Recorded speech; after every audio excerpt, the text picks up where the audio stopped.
First one being case 2859, Meadowmere Place LLC, 70 Meadowmere Place.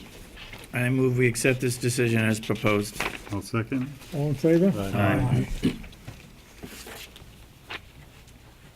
Case number 2864, John Nielsen, 50 James Street.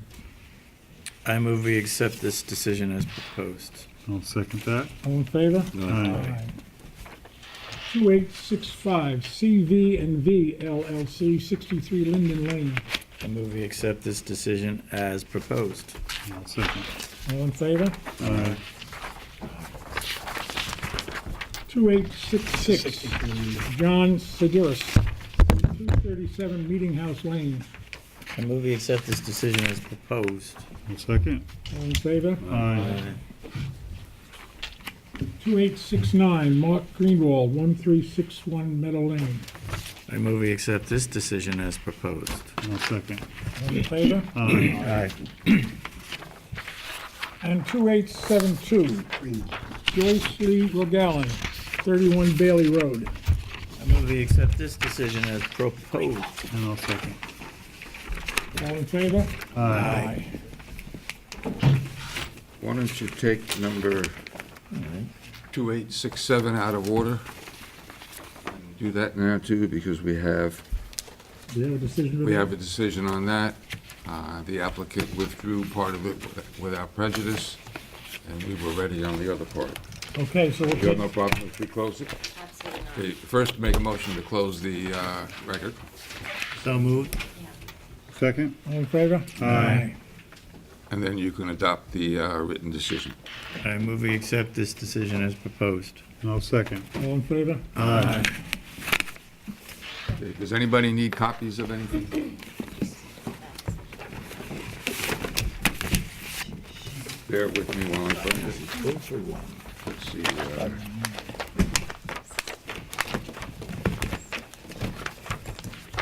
You want 117 with the bog? Yes, thank you so much. Lastly, What's the name of the Sedaris. Sedaris? 2866.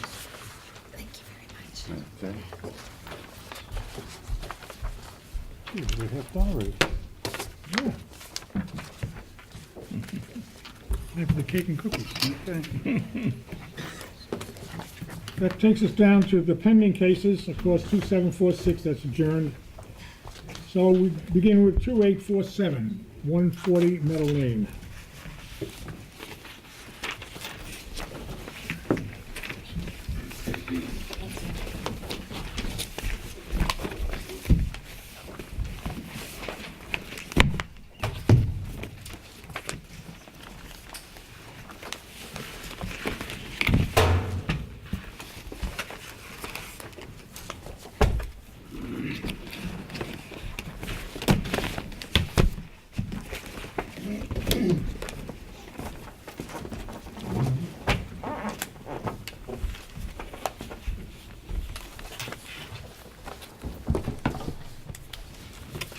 Good evening, members of the board.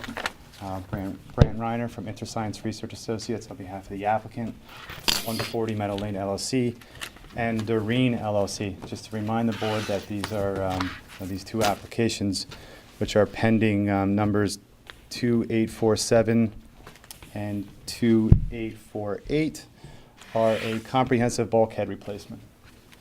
If the board will recall, we were proposing to remove the two layers of existing steel bulkhead and replace in-kind in place. We have since consulted with the contractor to do the work, who has advised us that the difficulties associated with the removal of the landward section of the steel bulkhead would prove more difficult than he felt worth for this project, seeing as how the DEC and the trustees were simply concerned about us migrating forward by putting a new layer in front of the two existing layers. His recommendation was that we would remove the seaward layer of steel and simply replace just that one layer of steel, leaving the landward layer of steel to remain. So the proposal has changed slightly, in as much as we are not proposing to remove two layers of the steel. We're only proposing to move one, but the steel will be going back into place as originally proposed, which is in the same location of the existing seaward layer of steel bulkheading. So what you see here before you is the existing conditions, where you have 2 layers of steel with a concrete wall behind them.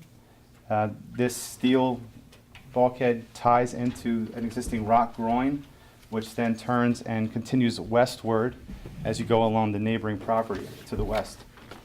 The proposal is to, here in the red, is to remove that seaward layer, replace it in kind, in place with new steel sheathing, and continue where the bulkhead currently stops and connects into this rock groin, to continue behind it and return to the rock groin closer to the property boundary, just to add another safety valve for protection against wave actions. Again, the concept of the project remains the same. We've met with Mr. Voorhees, discussed the environmentals associated with this, and we believe that this is a good solution to the contractor's concerns with having to remove both layers of steel sheathing. Oh, let me also talk about the construction methodology. There was concerns from the board the last we were here about how we were going to follow through with this work and the methods associated with the actual removal and replacement of the bulkhead. So we've added another sheet 5, to the plan set, along with a written narrative that has been submitted to and discussed with Mr. Voorhees. The construction methodology is very similar to that which was approved as part of the Dune Church bulkhead removal and replacement. Whereas we will be taking access directly from Meadow Lane and doing all work from the upland areas of the property. We don't anticipate machinery being on the beach unless there is some kind of hardship or difficulty that is encountered during the removal of the bulkhead. But the contractor, Chuck Eos from Rambo Construction, believes that he can do all work from the upland areas. So access will be taken from Meadow Lane, material stockpiled on site, be access the bulkhead from the west side of the house, working our way from east to west, removing a section of the bulkhead, probably 15 to 20 feet at a time, and as it's removed, the new steel will be put back in its place, so as to continuously have protection for the existing dune system and the houses behind it. So construction access from Meadow Lane, all work from east to west, repairing the dune system as they go. Once the new bulkhead is completely installed, they are proposing to rebuild the dune with, I believe, the cubic yardage of steel is on here. Sorry, cubic yardage of sand. 2,000. Yeah, it's somewhere around 2,000 cubic yards of sand to rebuild the dune system along both 140 and 120. And that dune will then be planted with beach grass and maintained for 85% survival rate.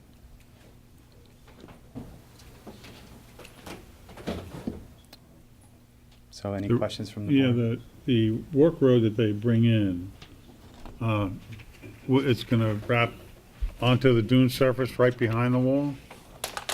Yep, the road will access off of Meadow Lane and continue north to south until they get into the dune system. And then once they hit the groin, they will work the machinery along the Is bulkhead. that just gonna be sand, or are they gonna bring in No, just sand. rocks and, road material or anything? No sand. I'm sorry, no rocks, just sand to move the machinery around the landward side of the bulkhead. We know that there was concerns about, access before bringing machinery down the beach, so we worked with the property owner. We met on site with the contractor and the engineer, and it was agreed upon that access from the property rather than the beach was the best way to approach this.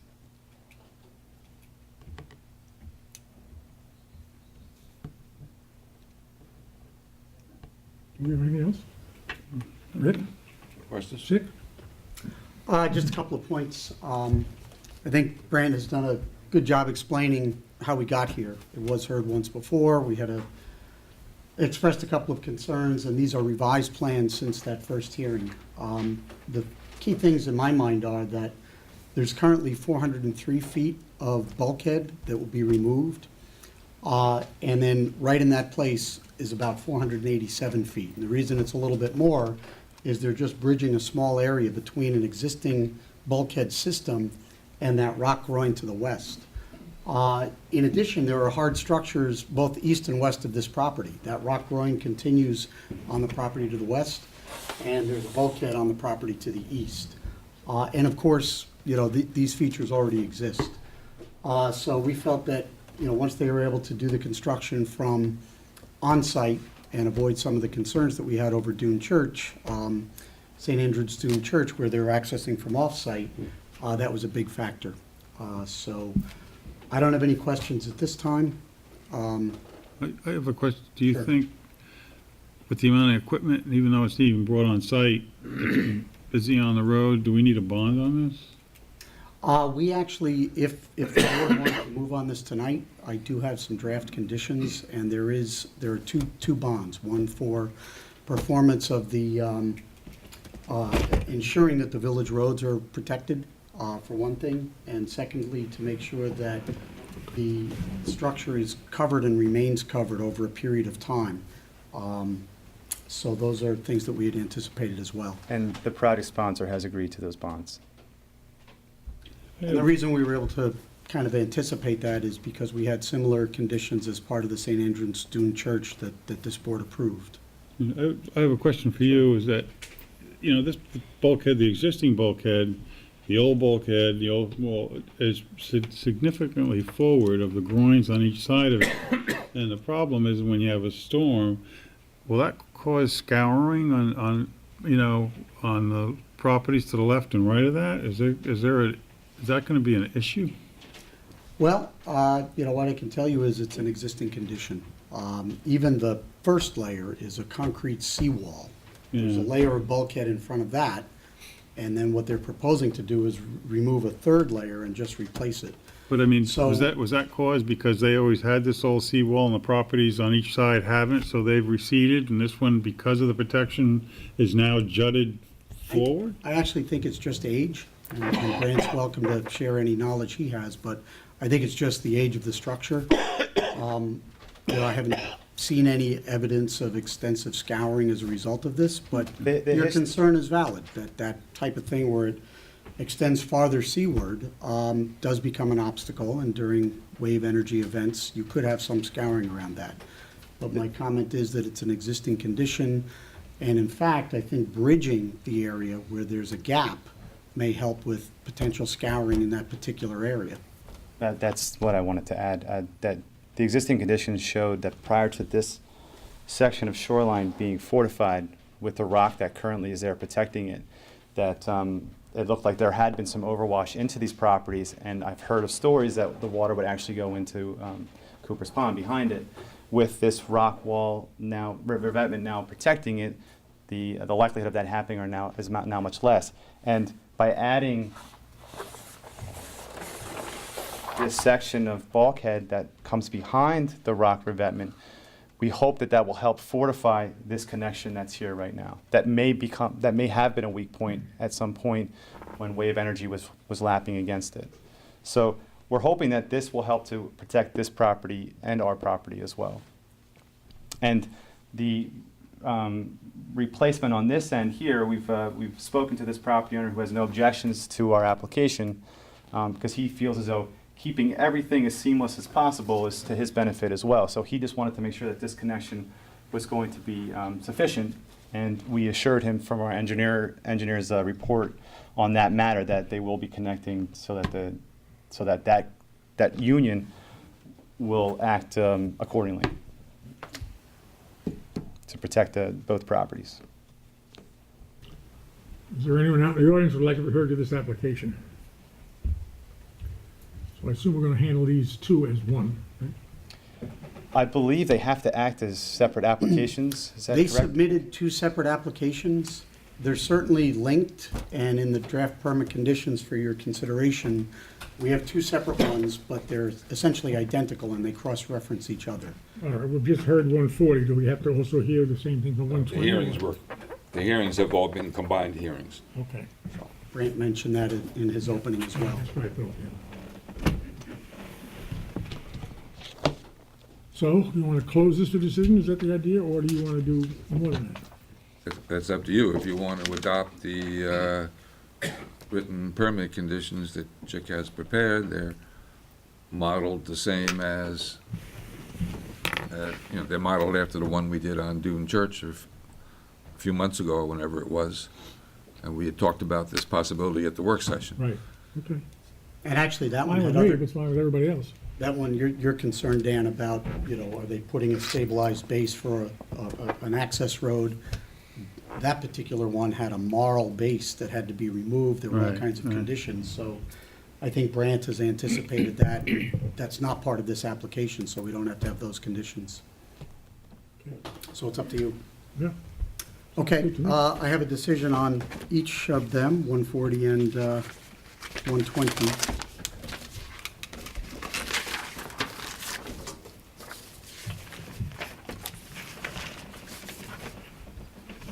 See if I can do this. Would you propose? You get one of each. You're gonna- You guys, I'm gonna ask to share, so I can keep one. As submitted.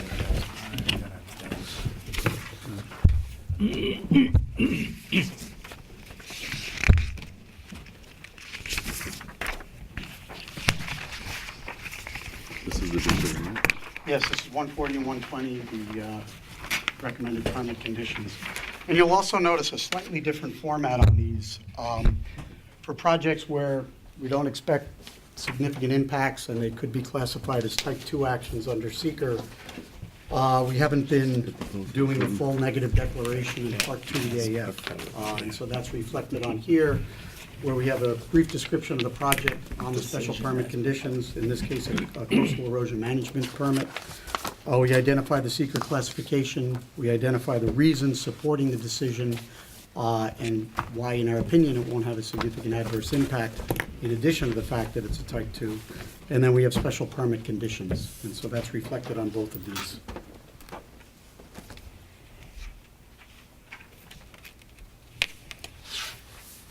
I move we accept the decision as written.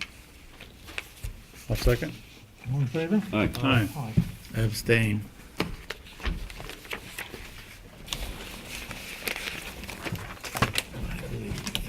Those people just arrived and they're waiting on the.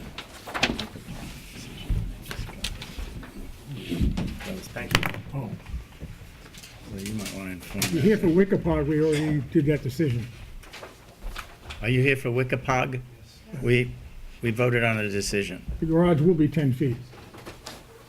It happened already. Wow, They agreed to withdraw that thank you. request for 5 feet. I think they got the message that it wasn't too favorably received. Thank you very much. Okay.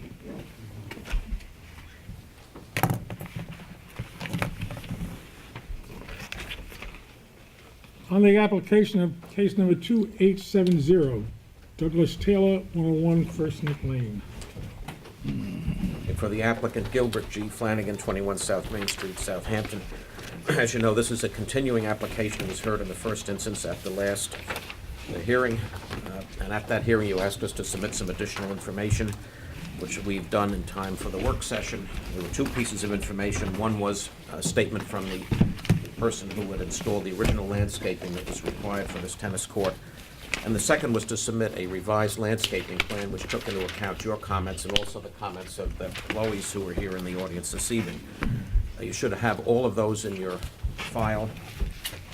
The plans that were done by Tim Rumpf, who's here this evening, if you have any questions of him, do show a proposed double staggered row of arborvitae to be planted 7 to 8 feet tall at the outset and 7 feet on center.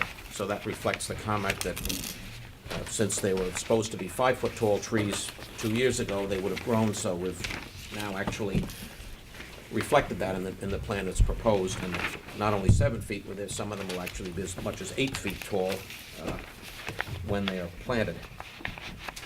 By the way, I can say that I did email Mrs. Lowy a copy of the plans a while ago, so I believe she's had a chance to see them. I really don't think I have to say too much more. I believe that my submissions summarize what we were requested to provide, and I think we've provided it. I won't repeat the necessary cost of having to dig the tennis court up and relocate it 6 or 7 feet further to the west. I think we submitted that information at the last hearing. So unless there are any particular questions, I'll rest my case. So the screening now will be as if the original had grown to that height? Yeah, that's the discussion we had at the last meeting, was they'd probably be about 7 feet tall now, so now we're proposing to plant 7 to 8 foot tall. And you can also note that there is a double staggered row of arborvitae, which is what the planning board typically requires. And the fencing is also as required by the planning board. Now, it's important to note that in the code definitions of tennis court fencing, as you probably know, the fence can be 8 feet high at the ends and 20 feet down the sides, and then 4 feet for the rest. And that's measured from the playing surface. So in this particular case, the only thing that's above grade will be at the 4 feet at the ends and 20 feet down each side. In the center, there won't be any fence visible, even if there were no planting, but there was going to be the solid row of evergreen, double staggered row of evergreens, which will totally screen it.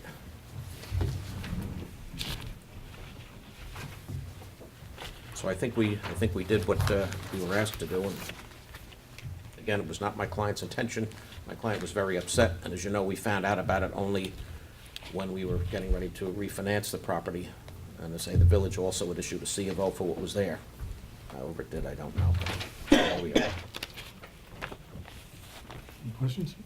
No? Rick? No questions? Anybody else? You don't like to heard of this application? Yes, I have an objection. John Lowy on behalf of Barbara Lowy, who lives at 75 First Neck, which is the property to the east of Mr. Taylor's property. Mr. Flanagan just spoke about the fence apparently citing an old regulation however, that regulation regarding the fence being 4 feet, no more than 4 feet high, was before tennis courts started to be sunken. This court is sunken 4 feet, and therefore, we think that in accordance with, first of all, the Village of Southampton's application now for fences, and in accordance with the plan that was submitted 2 years ago by Mr. Flanagan, that the fence should be 4 feet from the ground surface and not from the surface of the court. Otherwise, there'd be no reason for a fence. It would fence nothing.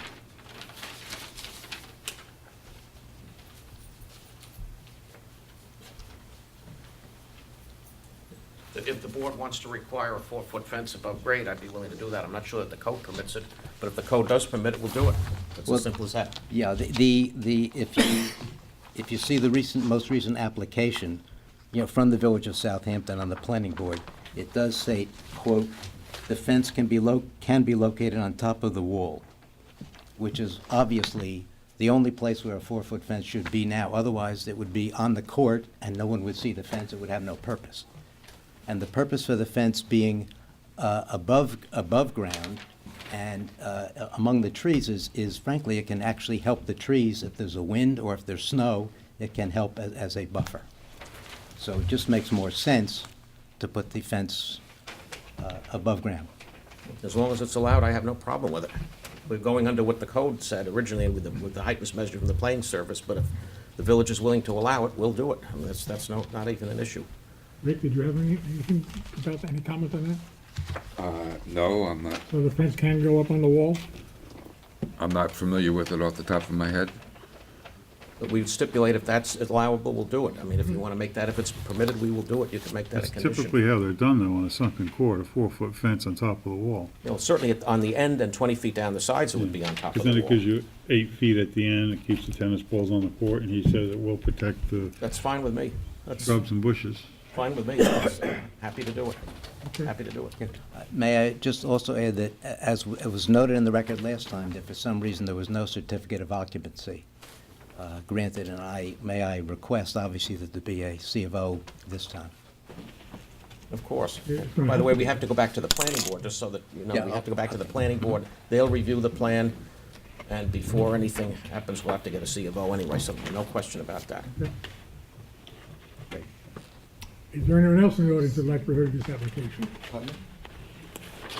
Yeah, yes, yes, the final question, since we're coming into the season now, is there any idea from Mr. Flanagan about when this is going to be finished? Well, we'll have to go back, we'll have to go to the planning board to get them Right. to bless it, so as soon as they can act on it, you know, we'll do it as soon as we can, and as soon as we physically If you say it's okay, then we'll, within the next 2 days, I'll make an application to the planning board. Excellent. Do it as soon as I That's can. fine. Right. Okay, great, So it's gonna be a month before anybody can start any of the work anyway. At least. Yeah. So, understood. yeah. Okay, as long as it's done expeditiously at that point, I'm fine. I'm sure my client will tell me to make an application to the planning board immediately, Okay. which I will do. Okay, thank you. Thank you. You know, for our purposes, we need to close it for decision, because we're Right. gonna have to write up a decision for the next meeting. But I guess we can indicate that we're inclined to act favorably in accordance with the discussion, and so that they can proceed with the planning board. And that was going to be my Right, request. but it won't be because- official until next meeting, because we've got to write something up, obviously. Right, That's okay with me, as long as we can get to the planning board to yeah, solve everybody's concerns. sure. Thank you. I'll move we close this application for decision. I'll second. All in favor? Aye.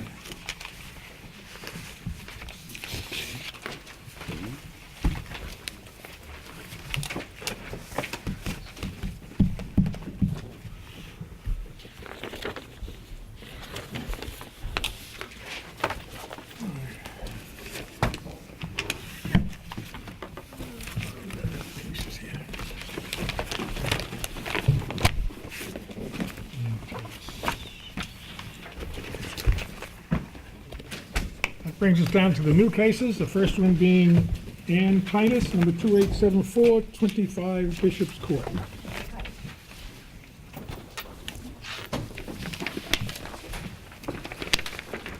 Yes, my letter says that I, If right you now, can use the microphone so he can get it on the tape, thank you.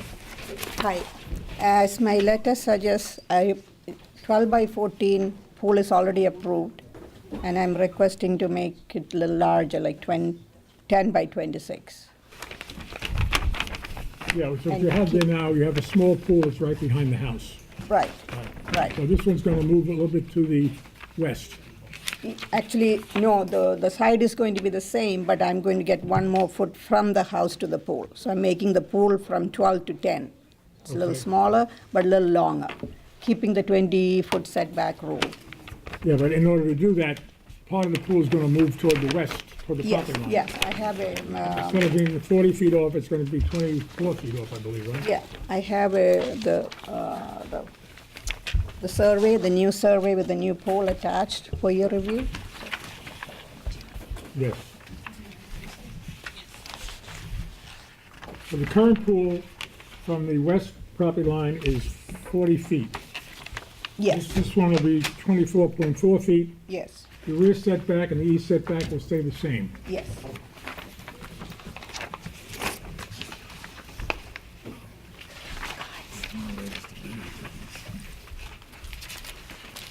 Oh, there they are. She has the postings there.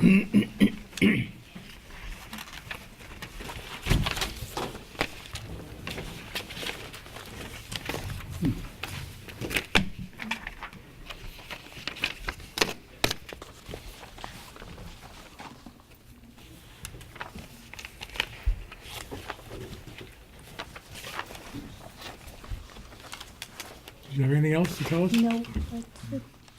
And, you know, as I suggested in the letter, I went to an open house on Pulaski Street. I mentioned that in my letter and Yes. given you a survey and their ad and everything, so I'm hoping that you would Yeah, I consider think you that. included their survey here too, didn't you? Yes, I've given their survey and their approval letter also. So the entire pool will still be behind the house. Yes. It's not gonna be protruding past the footprint of the house. We just did this on James Street, in 2 front yards. Yeah. So, Dan, No problem. Jerry? No. Rick? No questions? Anybody else would like to hear of this application? I think we should close it for decision because we're in effect revising a prior decision, so we gotta make sure we have something that explains it. I move we close this application for decision. I'll second. All in favor? We'll have a decision for next month. Okay, thank you very much. Good night.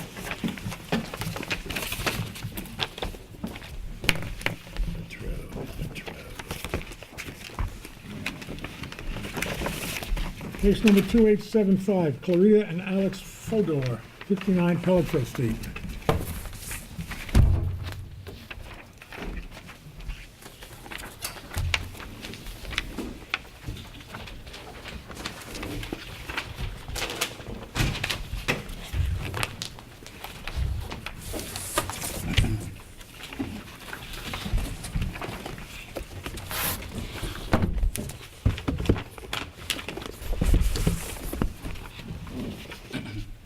Good evening, Eric Bregman, Farrell Fritz, for the applicants Clarita and Alexander Fodor.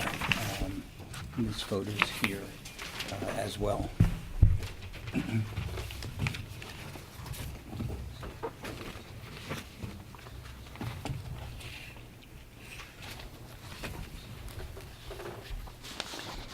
This is a very small gross floor area variance request. It's 105 square feet. It is, which is 3% of the allowed gross floor area. Ms. Fodor will talk to you about the purpose of it, and I will talk to you about going through the standards with you if you wish. Legal thing, but I'd like to explain what it is exactly that's being done. These are larger versions of what's in the back of your application, if that makes it easier for you. The addition is in the dark lines, walls. It's adding a new bedroom here by extending, and a new bedroom here, and the bathroom in between, bathroom and closet in between. The way that looks on the outside is this. It is, these two additions are here, and in the middle, which is further back, as you can see from the floor plan, this wall and this wall are, excuse me, this one and this one. These are over the existing roof of the first floor.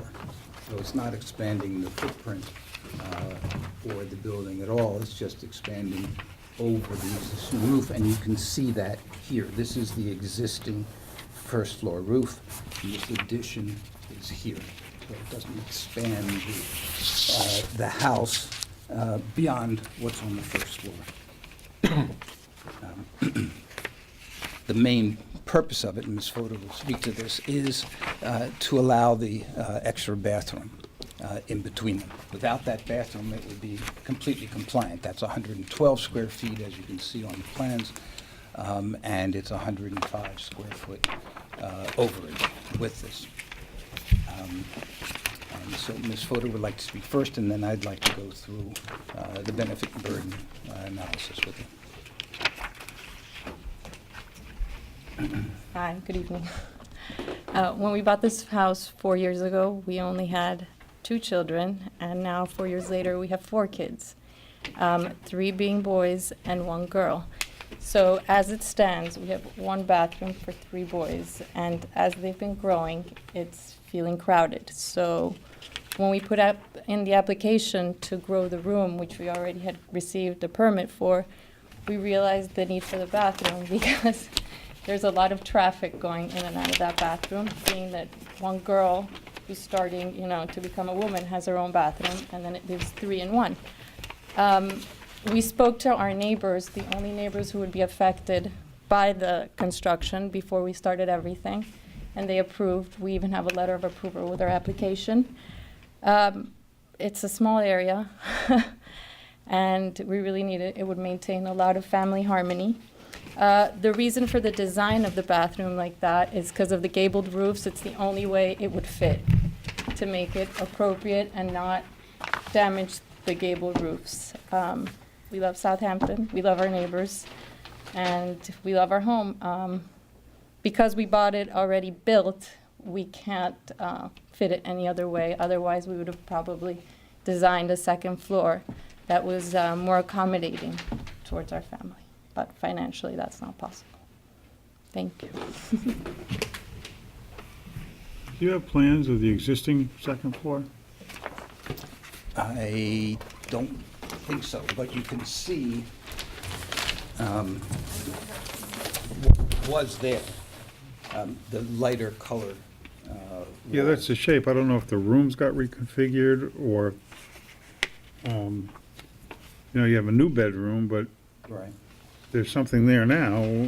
I'd like to know what was, I'd like to see the original of what's there now, floor plan. Okay. You're enlarging a master bathroom, you're adding another bathroom, and then in that space, there's conforming space, and you're reconfiguring everything, so I'd really like to know, what's there now, existing condition. We can get this for you. I hope. I mean, they're probably in the building Well, the department. house is No, new, it's- right? Yeah. Yeah, so- Relative. Whether they're there or whether you're gonna have to have an architect prepare them, it's something we need. You should not treat this application lightly because you think that 105 square feet is not very much. I don't know if this board has ever granted a gross floor area variance. Once you start granting them, you create a precedent for granting more. So you've got to have a pretty strong case to, and in here, it's not just that you want to add a bathroom. You could add the bathroom and not do the other addition. So if the need for the bathroom is important, you could not do the other addition, unless I'm misunderstanding something. You could So avoid you the have, 100. in order to get to the variance, you would have to address the need for both, not just for the one that you think, whatever. In other words, you presented plans showing an approved addition and an addition that you're asking a variance for. Well, it's actually the two together that create the need for the variance. That's correct. And So, if somehow or other you got the. That's why he's asking for the plans, so the board can look at the existing conditions and try to evaluate what the alternatives are. We will get you the plans. Okay. And if somehow I gave you the impression that we were not taking this seriously. No, I just didn't want you to be misled, because I don't know that the board has ever granted a gross floor area variance. And I understand. And the village is actually headed in the direction of cutting back on the current allowed gross floor area. So before too long, the max will be a little less than what it is right now. So this is headed in a different direction than where the village is headed. I understand that. And on the other hand, you know, Rick, as well as anyone. I'm just, that, that the legal issue is the benefit and the balance that you guys have to make. And if you look at those issues in this case, it's very one-sided in favor of the variance. until we've seen the plans, the existing condition plans, the board can't even develop a feel for the case. So I think you're better off providing those plans and then presenting your arguments, rather than presenting your arguments without our being able to visualize what the case is about. It's very important. This is very important to the board. It was talked about at work session. You've made that clear, and as difficult as it is for me to be quiet, I will do so. Yeah, I'm just suggesting that whatever your arguments are, they might carry more weight if we saw what we were talking about than they would in a vacuum. Right now, they're being presented in a vacuum. Eric, under the balancing test that you just alluded to, wouldn't this qualify as self-created?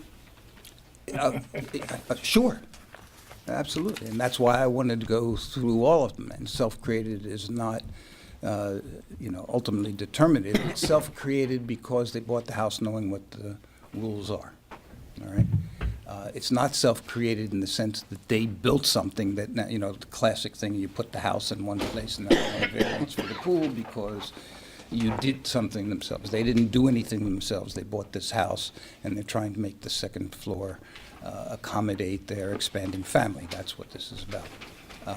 But it is, in a legal sense, self-created because there are the cases that say if you purchase property and you know what you're deemed to know what the zoning is, so they knew that this would require a variance. Well, by looking at the original plan too, we can also determine that if there's a way for your client to get what she needs without needing such a big, area variance request. So without seeing the plans, I can't tell. I understand, and you both have made it clear that you don't want to go forward at this point. I'll be glad to do it. I don't think it's that big, but we can talk about that when you've seen those plans.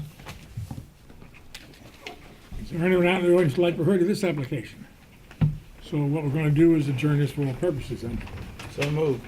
Second. All in favor? For the next hearing or any specific date for adjournment?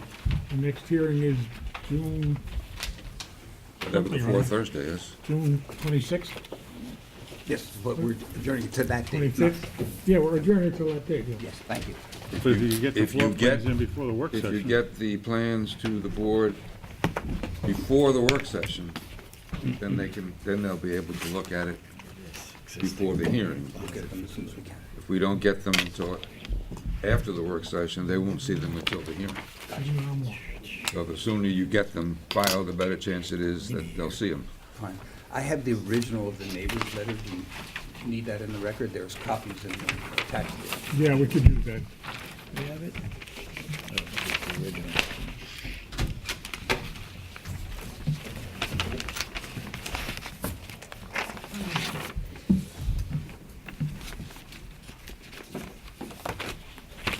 Is having children so creative? I think so. That's the question.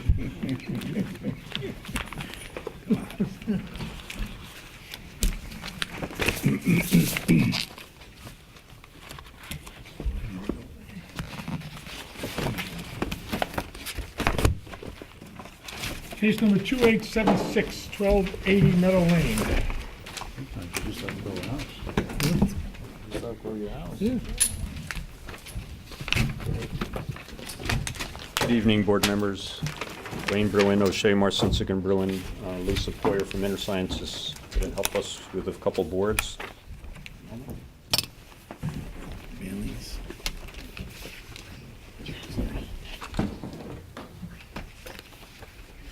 Attached to that.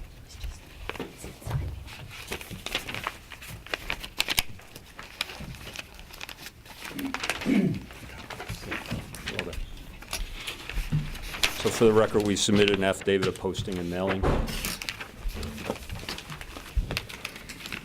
We're here tonight on behalf of 1280 Meadow Lane LLC. The property is located on the south side of Meadow Lane, approximately a parcel of approximately 6.25 acres with a little over 350 feet or so of frontage on Meadow Lane and the Atlantic Ocean. The property has an existing dwelling, improved with swimming pool, as shown on the survey. Underlying dotted lines, you'll see all of which pre-exist zoning and pre-exist the coastal erosion requirements. All the existing house and pool and all the improvements are south of the coastal erosion line, as well as the 100-foot dune setback. Our client is proposing tonight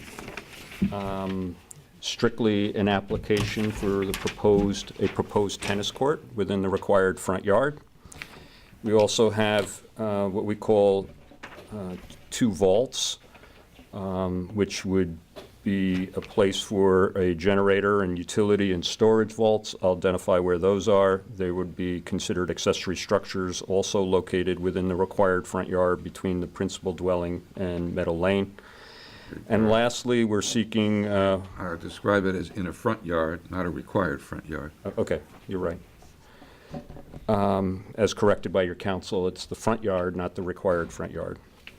And lastly, we're asking for a wetland permit for various landscaping and activities within the 150-foot setback. The wetlands, there's no wetlands actually on this property itself. The wetlands are actually north of Meadow Lane on other property. In fact, property you may know, you've seen the application, that's the property of the boathouse, which has been before the board before. So what are we proposing? The first thing I want to do is give you a copy of a recent decision, actually this past Tuesday, from the village board for your records. It is an exemption from the moratorium that relates to the construction of the new house. What's important to know for the board, there's no relief necessary from zoning because one of the things that is being done, there is a demolition permit already for the existing house that was granted to the prior owner. And the new house will be entirely located north of the coastal erosion line, meeting the dune setbacks and all zoning requirements. The reason why we need an exemption from the moratorium had to do with the height of the house based on the moratorium language that related to how it's measured. That was granted. We do comply with the current interpretation by the building inspector as far as height is concerned. So, as I indicated and what's stated in the application as well as your notices, we're here for a tennis court in the front yard. The subject property has well over 850 feet of lot depth, and as I mentioned, 350 feet of that extends north of the coastal erosion line, as you can see on this dotted line.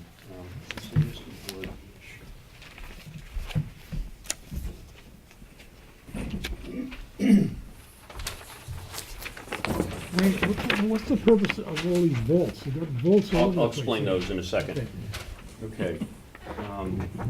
Just to keep this consistent, we'll have Meadow Lane on the north, on the top of this. And this is just for your illustration, what the lines are shown. Again, this is the existing dune line, which was verified by Nelson Pope. The existing house is in this location. As you can see, this is the coastal erosion line is the red line. You can see the existing house, pool, and all the improvements are south of the coastal erosion line. The 100-foot dune crest setback is the purple line. And you can see the house, again, is all within that 100-foot. The proposed house is located in this area, entirely north of the coastal erosion line, entirely north of the 100-foot dune setback, and more importantly, fully compliant with current FEMA requirements. We're in a VE 17 zone, and that located back there. So from an environmental standpoint, the new house construction, what that leaves is about 240 feet from the house construction to Meadow Lane. In that front yard, we're proposing a tennis court. And I'll explain how the tennis court is consistent not only with decisions by this board, but also decisions the existing land use on both properties. In addition, just on the north side of the house in this location, for purposes of putting a generator and other utilities, we have what we call a vault. It would be separate from the principal structure, It will also be built into the landscape, so it's not visually seen, and that is in the location between the house, again, and Meadow Lane. So underground or above ground? Will it be pretty much below ground? Perhaps, I think the top will be visible, right? But pretty much we're proposing screening, fill in those areas. Where is that on the survey? On the survey, Because I'm trying to find it. Your, On the east side. survey, it's right on the northeast corner of the house where it says vault below, okay, I see that. I was looking for a setback. a setback, I'm looking for that too. and I don't. We measured it from the survey. I will have squares and holes. Your application refers to 220 feet. 220 20 feet. feet from the street and 34 feet from the east property line. Why wouldn't it need to be 35?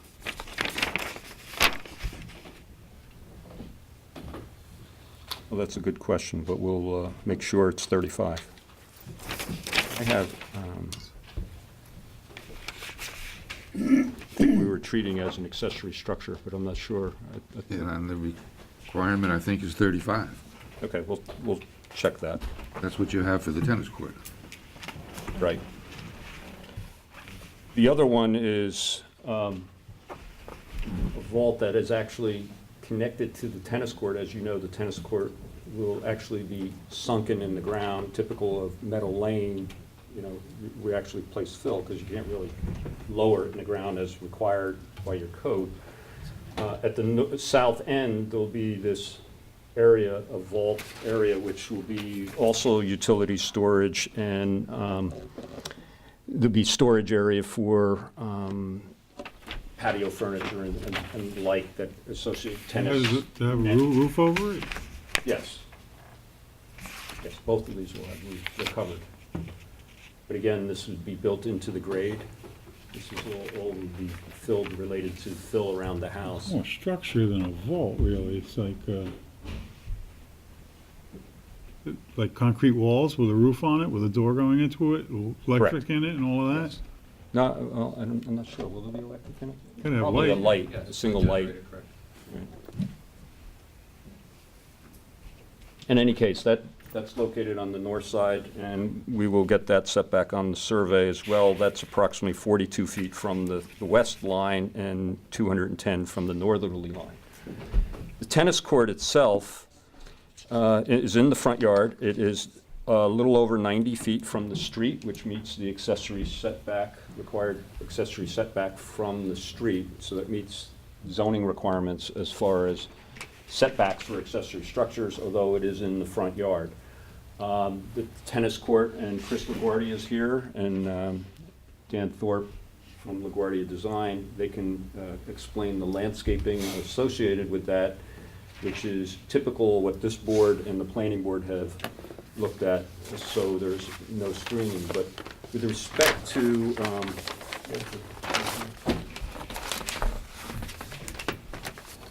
one of the things you'll see, this is an aerial photograph with our project overlaid. Immediately to our east is an existing dwelling. Mr. Flanagan represents. We've had sent notices and had a discussion with Mr. Flanagan, and they have no objections to our requests. You can see in the past, this board has granted necessary relief to allow a tennis court in the front yard on that. That's immediately adjacent. In that area, they have substantial fill. And what I'd like to do is hand out some photographs, one of which you will see at the end will show the retaining wall that's along our east property line, which is approximately 10 feet tall, adjacent to us. So that tennis court is located in that location. On this site, you can see this is presently under construction. That is a site where this board also granted relief to a tennis court. We have located that on our proposed site plan. As you can see here, this is the house that was approved. This is the tennis court that this board granted relief. We've located it at an identical location. There's also screening and same kind of wetlands. They have a retaining wall with fill on their property as well. We're trying to match that and have areas for landscaping as well.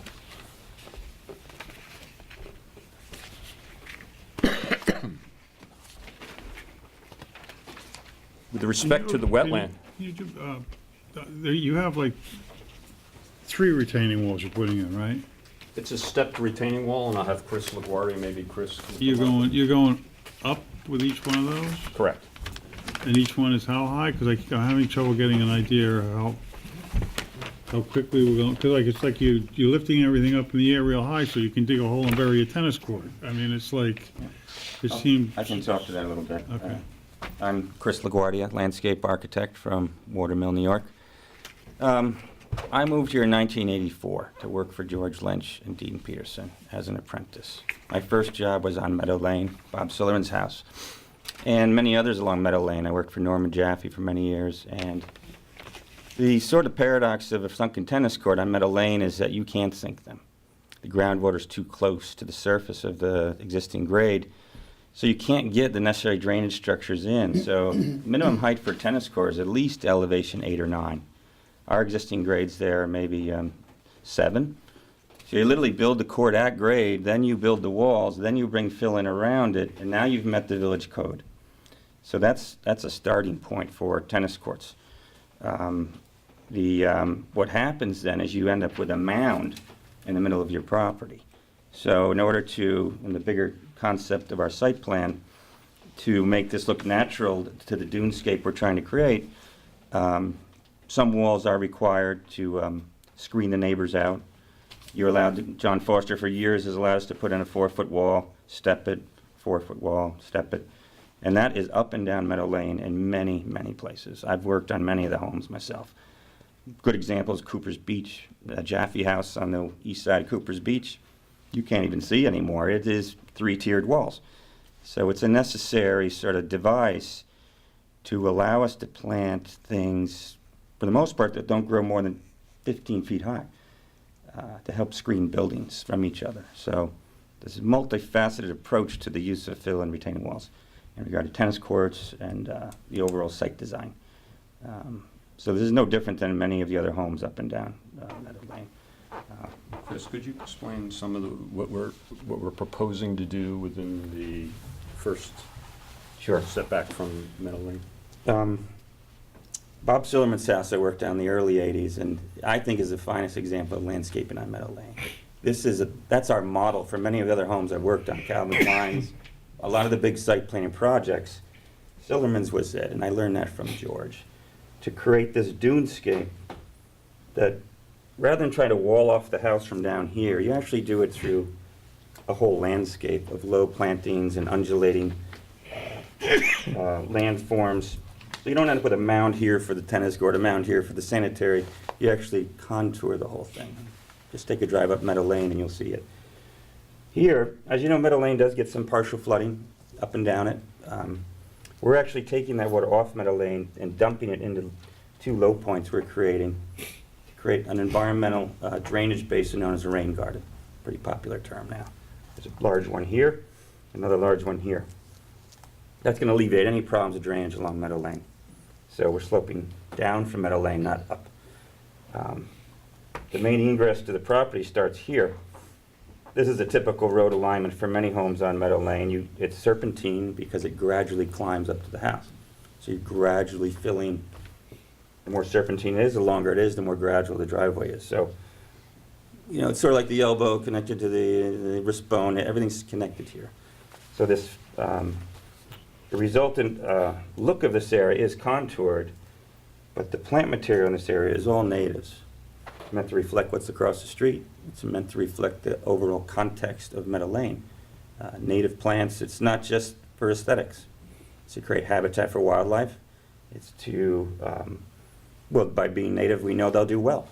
I don't know if we want to show the sketch of the overall perspective of our goal here. As you can see,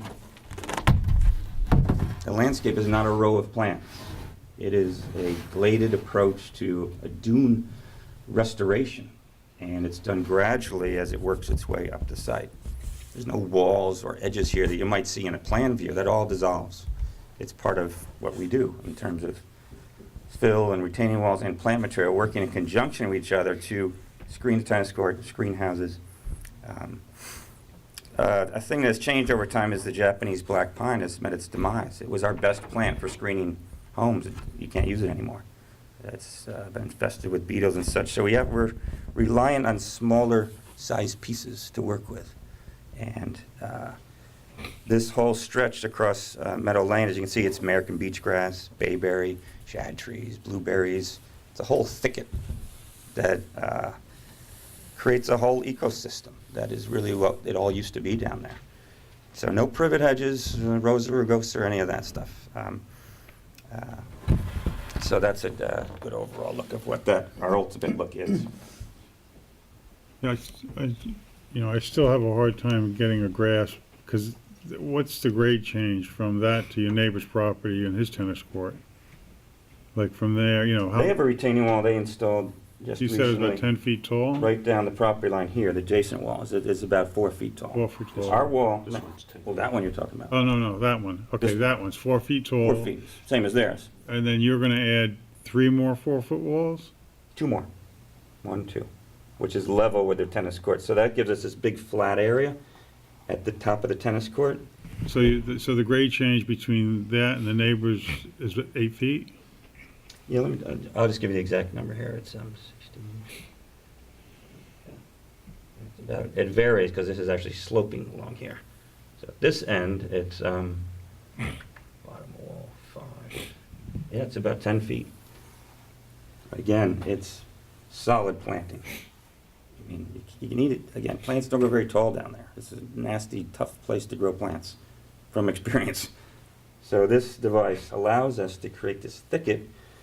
It's not only for the neighbors, it's for us. As we're driving down Meadow Lane, this angle is screening the house.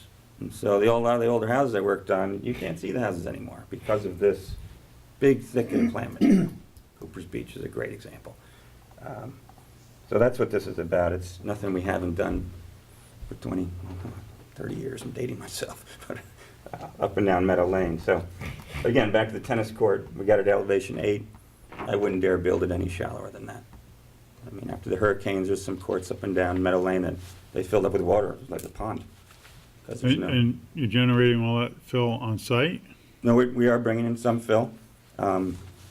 We use all sand, and actually part of our technique is we use a lot of dredge out of Mecox, which is a white sand. It has a lot of organic component in it.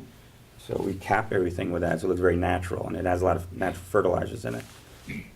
It's a better look for this dune restoration look. Better than the mine sand has a very gold-colored look to it. It's not that attractive. So that's part of our restoration plan. What about a dewatering system? Would that work? Yeah, I wouldn't want to do that if I didn't have to. I mean, we've done them for swimming pool installation where you can dewater and push it down. With the tennis court, the water's just going to come right up. I mean, you have to run the pump all the time. It's not too, So the court level is at what level? 8, elevation 8. 8. Groundwater's around elevation 3. So in order to get your drainage to get structures that in, floor, that tennis court, at elevation 8, which is high enough to get above groundwater, that's the reason really for the yeah, retaining wall. well, you got a drainage ring that's 4 feet or 3 feet. You got the code requires you to be 2 feet above groundwater. All that stuff stacks up, drives the court up. Same with the sanitary system. And they're gonna put drainage in the tennis court to a leaching field, or? Yeah, there's leaching pools on the outside of the court. That's another, you got to cover them up too, and have enough room to plant on top of them. So, but I don't put leaching pools under the court. No, but to the sides. Okay. Yeah, we've had that engineer. We even use these shallow galley systems now, but it's still, you got to clear groundwater by 2 feet minimum. Then the structures, then the fill on top. It's the standard op for down there. But the plant material, again, is it's a very natural look. You take a look at Bob Silverman's house, you don't even know that's there. You don't even know it's a landscape, and that's what's really nice about it. It just looks like it should be there. So, any other questions? How much fill you gotta bring in? It's broken down by area. That's how we did it. Obviously, we're taking the house out, there's a big void is going to be created by that. So in this area here, we have it, maybe Dan, you want to talk about components? Sure. That's how we break it down. This is a large dune structure that we are actually doing a restoration plan on this end of the property too. This dune is 40 feet high. It's unstable, so when this gets excavated, we're going to bring fill in, not only to fill the hole, but to stabilize this dune system, which is formed as a result of this house. You take the house away, the dune suddenly becomes even more unstable. It's going to start blowing into this house. So this whole band is part of our dune restoration. But Dan, maybe, I don't know what the numbers are, but you know what they are for this. Yeah, well, you know, the more than a quarter of what we're bringing in is really to fill in the existing structure once that's demolished, and also reinforce this existing dune edge here on the south side of the property.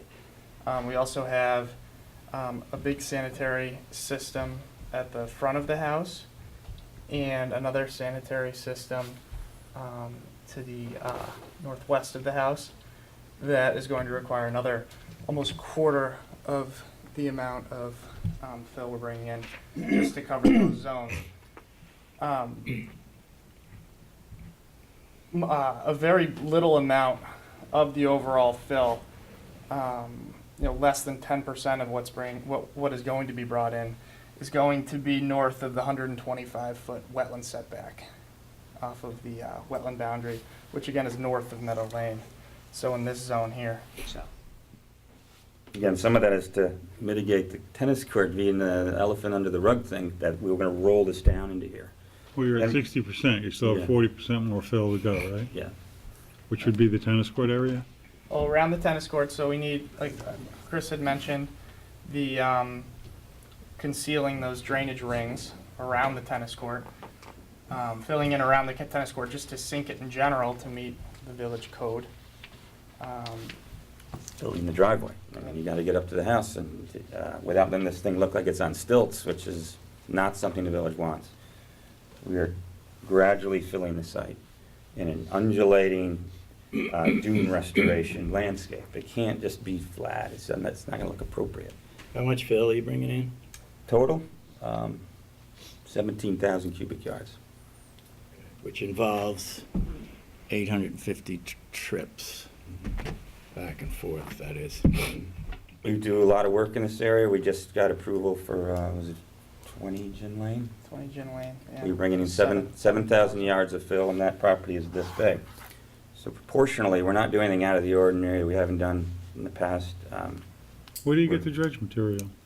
From Mecox. When they dredge Mecox every year, they stockpile it, and we, First Coastal, Aram and... So you're going to be transporting it from there through the village? Some they actually drive it down the beach sometimes in that big mining truck. I don't know if you've ever seen that go up and down the beach. They do that in the middle of the winter. They might get some out of Shinnecock. Depends on how the deltas are forming, but they actively use that dredge for these type of projects. Otherwise, it doesn't look natural. It just looks like East Coast mines material. Well, it's just that one of our concerns is like 850 truckloads and driving all through the village. It has a big impact on the village. Between it's a lot of weight up on a lot of trucks on a lot of roads, a lot of traffic, mingling with residential traffic. So that's always a concern of ours. Yeah. We do a lot of this in the wintertime, the filling operation. Clearly not this time of year. A lot of this happens in the winter. It has, the village has taken a lot of trucks over the years for all these projects we've worked on. I mean, I can't count them all. It's just part of what we do. I don't know any other way to deal with that. I think one of the important things, as Chris has mentioned, is the fact that we're 6 acres here and the aesthetic that's trying to be achieved. One of the reasons, and this was important to the village board with regard to the height question and the whole issue that's been generated by the change in the FEMA regs. We're talking about our first floor elevation at 19 feet. And we're talking about a site where you would have, if you didn't have any fill on that property related, we have to do it anyway for the septics and the like, but if you had nothing in front of that house, you would see it on piles. Well, I like the natural look of your finished landscape rendering. I mean, when you go down Dune Road, it feels like Yeah. Yeah, it doesn't. Takes a certain native amount of heavy plant lifting to get there. growing in the dunes, so. And you're not going to see, the alternative would be, to look and then all of a sudden you see a mound, an unnatural looking mound, as opposed to what that's trying to be achieved here is the rolling dune. There's some really great examples on Meadow Lane, not only Sillerman's, but Firestone's house. We worked on Calvin Klein's house for many years. Really good examples, some bad examples of landscaping on Meadow Lane too. We think this is the most appropriate look, a natural look. It's certainly beneficial to the wetlands and wetland species and habitat as well. And of course, the balancing here on this property is we feel is significant. When we started discussions, particularly with Mr. Voorhees, who helped us delineate the dune line, those first discussions were about how to reconstruct the house in that location. It took a lot of effort on everybody's part and good decision-making on the part of our clients to decide to relocate and move the entire structure and build the new structure all in compliance. So once this existing is moved, there is a significant hollow in that area that needs to be, to create a natural topography with the existing dune, and that will support the dune structure itself. So I think that's an important element to this that we don't want to lose sight of. But I think most importantly, which is interesting, and is that the relief we're seeking is no different than what was granted by this board on both adjacent properties. If you saw the picture, I think it's one of the last pictures, you can see the retaining wall that's along our east property line. So we're trying to mirror that in some locations and try to get it to disappear. The vaults, we call it a vault. It literally, that's another element. So with the fill, you're able to basically make those disappear. You don't see it. And the other one is on the north side of the property, and that would be invisible other than from the interior of the tennis court. You're not asking for any relief from the required front yard, just from the front yard, right? Front yard. There's nothing going into the required front yard. No. The tennis court is set back 90 feet, over 90 feet, which is the required front yard for an accessory structure. These, of course, have the exact numbers for council, the exact setback, but it's well over 200 feet from And the other point would be the vault that's 34 feet is going to be 35 feet. Yeah, I don't know what that discrepancy, but that'll be, we'll move that.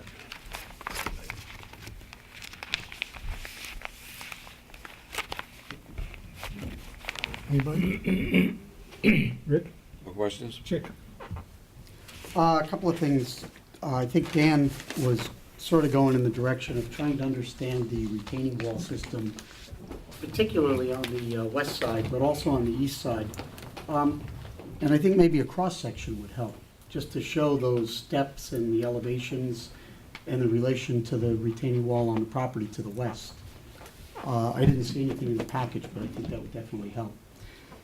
And then kind of along those lines, it really took a lot to locate the small note regarding the landscaping of the retaining walls. And I think it's just a general note of a Hollywood hedge or something like that. So I think a little more detail on the type of plantings in those areas. I understand you've done them, but I just didn't really see the detail of plant size, actual species, spacing, anything along those lines. And then I believe, Chris, you said that you're looking for 2 feet above groundwater? Bottom of For bleaching leaching, pool. bottom of leaching Bottom pools. leaching pool, I think sanitary is 3 feet. Sanitary usually is 3 feet Yeah. above seasonal high groundwater.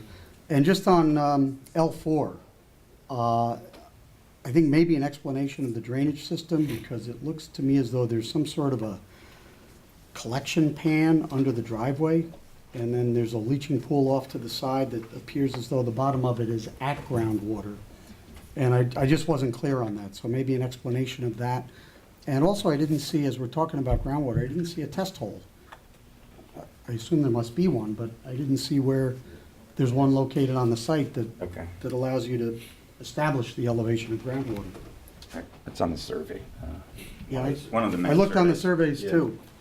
There's a lot of surveys, we just gotta get the right one. Okay, all right. Yeah, I didn't see that. And it does say approximate groundwater elevations. So again, I just want to be sure that those will function properly. And Yeah. if you're looking for 2 feet above groundwater, check that cross-section on L4.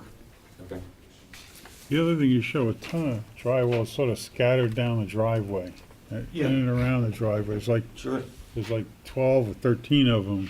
You don't show them on there, but. This is a sanitary system here? Well, There's no, one- I know, I understand that, but on a survey. Yeah. We drain a driveway, we the usually do it. North of the, break- north of that, there's, what, 1, 2, 3, 4, 5, 6, 7, 8, 9, 10, or 11, just indiscriminately placed drywalls, but I don't know what they do. Some are for the tennis court, Way over there? this side. Some are, most are for the driveway, because we need, Like the tennis court ones are under the tennis court. yeah, these are driveway. And then further down Yeah, also? You've got to catch the water up higher where we have the fill conditions, place the structures. We don't want a lot of drywalls down by the street. Right, There's no okay. place for the water to go. That's why you have the rain gardens. But up here, there's roof, these are sanitary roof dry wells. Just a big flat roof, so we got to get all that in this area here.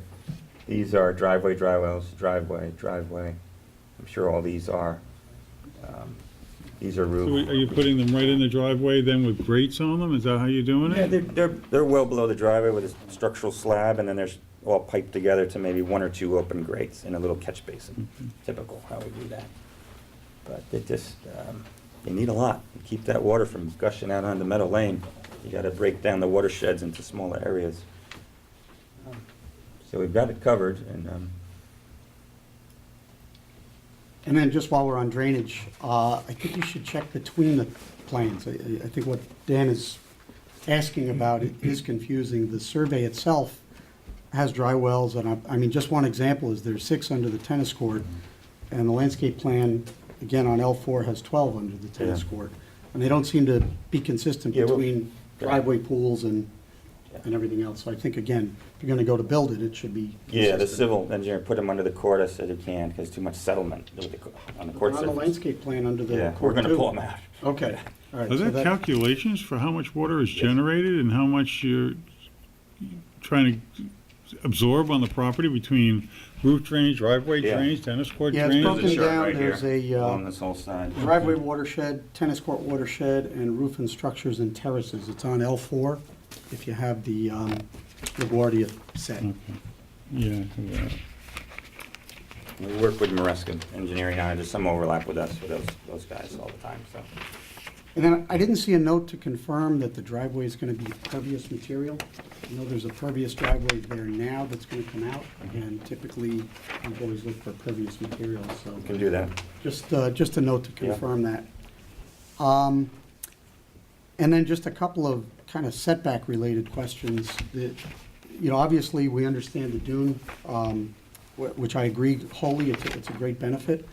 I think you explained very well the concept of the fill within the 125-foot. But I was wondering if it's possible to route some of the extensive driveway area outside of the 125-foot. It's the area, of concern with respect to landscaping, and if you've got, This piece. yeah, We're close, so I think we can cinch it a little bit over for you. that's what I was looking for. And then just some justification for the tennis court within 150, which is a structure, and, maybe that's all you can do, and that's, that's a wetland setback relief, but some justification to show how that's being offset with some other environmental benefit, if it's not possible to get it 150 feet. And I think you did a great job explaining about the rain gardens, and I'm a big proponent of that, and we know that, Meadow Lane really needs that. Yeah. So maybe just some narrative and just a look to confirm that that can't be brought back a little bit more. We could potentially make the court a slight bit smaller, shave a few feet off here, shave a few feet there. We could get you another 5 feet or something, I think. I'll leave it up to you. Okay. And that was all I had. I think generally the presentation helped a lot because there's a lot of detail on the Yeah. plans. We've been working on it quite a while. Would those items help the board, things like the cross-section and obviously Yes, making I'd the like to plans see a consistent? cross-section, yeah. And then, I mean, Dan asked it outright, or no, I think it was Rob, just the number of trucks. Maybe some sort of a management plan? you know. Bigger trucks? Well, it could be, you might reduce the number, but it may also impact the village roads. Yeah. But maybe some type of a management plan for, Hours hours, a day, stacking, yeah, they're I gonna be agree. coming and going, and, what the optimum truck route is to minimize the impact Do a plan on of that. residential neighborhoods, and just think that out some. It's a big piece of property, sometimes we ask for construction management plans, but again, the activity that's within the regulated wetland setback area isn't that great, and you have a lot of room to work, so I don't think that's needed, but I think some thought on truck management Okay. would be very helpful. So that was all I had. Is there anyone out in the audience like to hear this application? Mr. Hiding behind the display, I guess not. Thank you. Potential. No. So this one is going to be adjourned for all purposes? So moved. Second? All in favor? Thank you.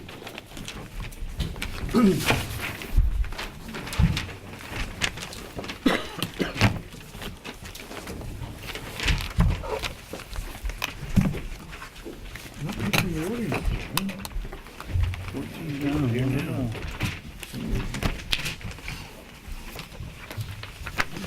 Middle lane, yet again.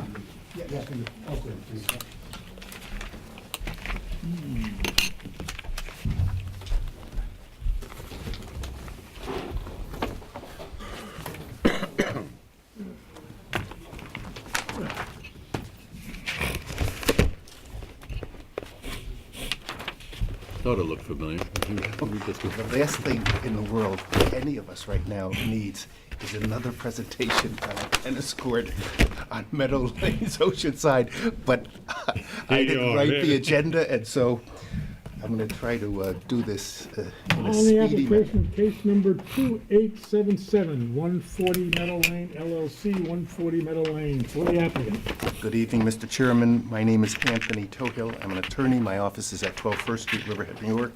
I represent the applicant. I'm here tonight with Eric Brown, an attorney from Leonard Ackerman's office. I'm here with Tim Rump from Errors Design and with Brant Reiner from InterScience, all of whom have worked on this particular project. The first document that I would like to hand up, a copy of which I have just shared with Chick, is a comparative analysis. Should be enough.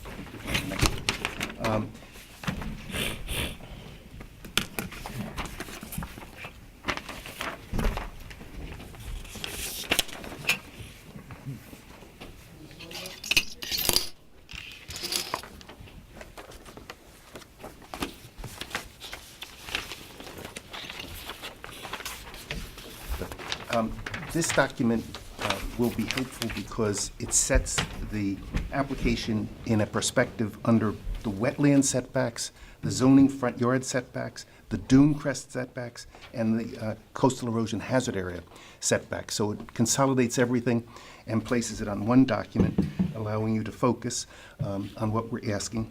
In red are those portions which are non-compliant, non-conforming. And some of them, and I'll point them out, are different from the application, meaning we have increased the setbacks from wetlands in particular. So doing the wetland setbacks, initially, the existing residence, which I'll show you on a Squires and Holden revised survey in a minute, is at 285. The garage apartment, pre-existing non-conforming, is at 124. The tennis court that should be at needs to be at 150 is at 164 in terms of wetland setback. Swimming pool is 175 instead of 150. The pool house is at 150 as is required. The driveway on a wetland setback is existing at 87, but we're increasing it to 121. We're moving it to the west. And that's how that's done. There's a fountain, which we have moved since you saw this application on an initial basis. It's at 125 feet setback as required from the wetlands. Sanitary system, which I'll explain in some detail. There's a sanitary system on that property that's actually older, I think, than anybody in this room. And if I say that, it's pretty old, and I think it is. At least it wouldn't have been approved by any agency that's been around during my professional career. There's a small trash bin down in the front, enclosing where the garbage refuse would be. That would be 129 feet from the wetlands. There's a fence at 154, and landscaping and lawn at 125. And when I finish my presentation, Tim Rump will address again the landscaping and the lawn and the front or landward-most portion of this property. Looking at the next column, the front yard setback, the house again is 219 feet. The garage apartment, pre-existing and non-conforming, is at a 23.1 foot from the front yard. The tennis court is 71.6 feet. We'll hand up a chart later on showing that the average setback of tennis courts on Meadow Lane on that side is actually 75 feet. So if you were to measure it against the average, not the code at 90, but the average, it's not a substantial variance. The swimming pool would be at 110, which is 20 more than is required. The pool house is at 82.8. And as I'll explain later on, if the pool house from the front or the Meadow Lane side toward the ocean side is 16 feet front to back, half of the pool house is actually in a complying location on a front to back measurement. The fountain is at 54.9. The application that was filed showed it at 35.7. We moved it 18 more feet away from the wetlands, recognizing 35.7 could be improved upon. The trash bin, as I mentioned earlier, is down in the front next to the pre-existing non-conforming garage apartment at 16.4. Then going to the Dune Crest setback, the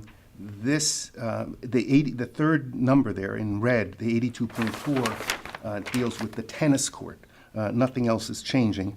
And so from the Dune Crest landward, the 100 feet, the southernmost portion of this proposed tennis court is at 82.4.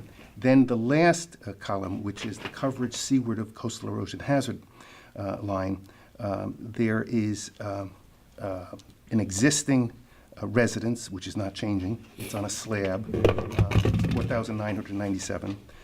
A portion of the tennis court we have elected to place seaward of the coastal erosion hazard line, 647 square feet.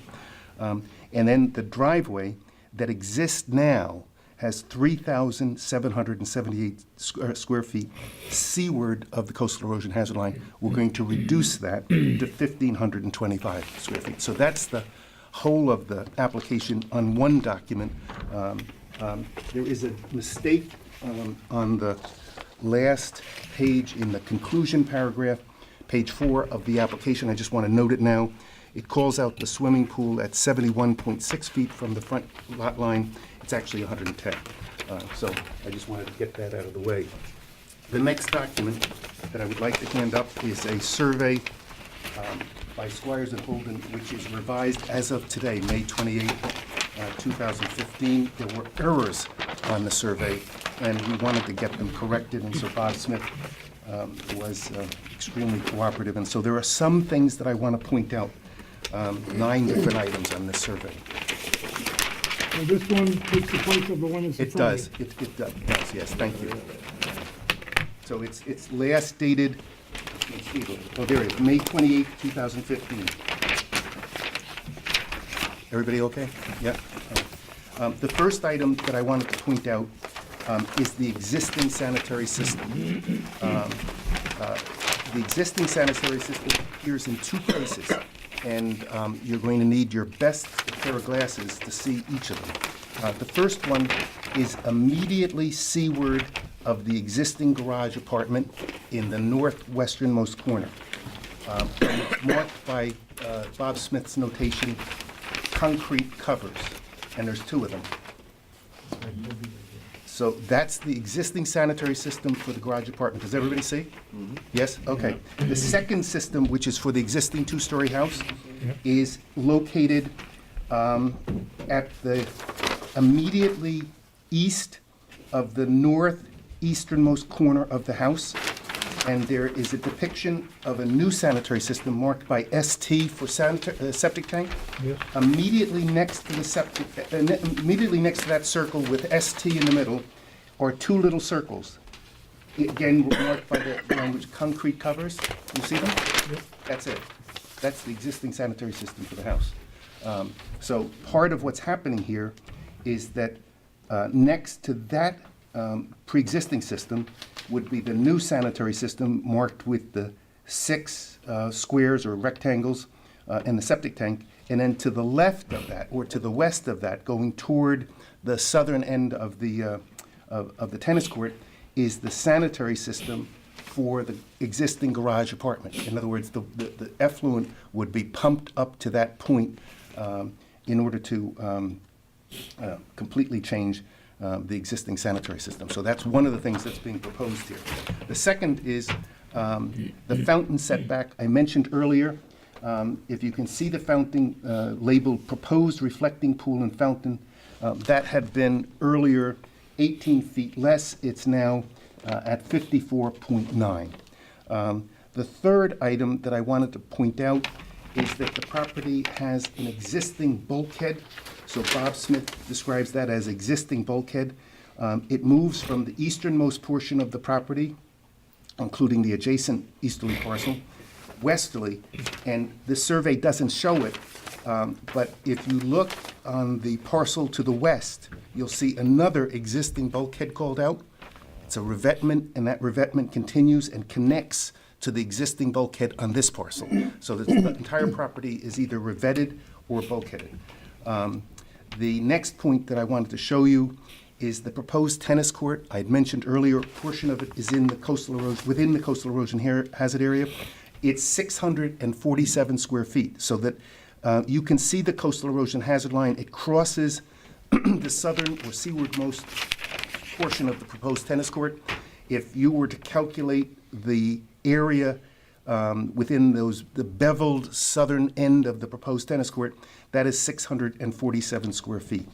The next point is that all of the driveway that is seaward of the coastal erosion hazard line, that would be immediately to the southwest of the proposed tennis court and immediately to the south of the proposed tennis court. That's an area of 1,525 square feet, where the area, as I mentioned earlier, that of the driveway that was seaward of the coastal erosion hazard line was more than twice that. It was 3,778. The next item that I wanted... Tony, can I just interrupt just for a second? All these numbers that you're throwing at us. Yes. Are they shown somewhere? Actually, I don't think 647 is shown. Are any of them The rest shown? of them are. Everything else is, Rick, that I'm saying. 647. It's shown on the table, exactly. On this table? Yeah. On the right column. Are they shown, You doubt the accurate... let me ask the measurement? obvious question. How do we know that they're even close to being accurate without a map? Do you want us to have Squires put those numbers on the map? We can do it. I don't care whether Squires does it or whether Inner Science does it. But, Tim can testify. At the end, he's going to testify. He's the one that calculated all the numbers. We did this designedly. We meant to get... if you're relying on these numbers at some point, I mean, you got a lot of issues with this case. Yeah, okay. So I don't know how much expense you want to go to, but it sounds like you're willing to go to whatever expense is necessary. Sure. We're going to need that data shown on a map. Okay. Simple as that. Okay, okay. All right, next item, and you're going to jump on me for this one too. The pool house. I mentioned to you earlier that if you measured it front to back, it's 16 feet. You don't see that dimension on the Squires Holden because he didn't have that. But I can mention to you that it would comply with all the dimensional requirements in the village code, excepting, of course, the front yard setback, which is called out at 82.8 on Bob Smith's survey. The next point, apropos of Chick's inquiry of the prior applicant, there is a test hole on the bottom right, as it typically appears on the survey. And the next apropos again of Rick Chick's inquiry, the driveway is labeled pervious driveway. Okay, so each of those points is covered. Now,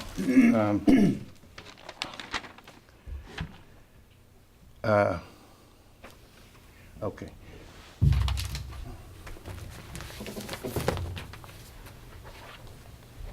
I did mention that the average setback of existing tennis courts on Meadow Lane is 75 feet.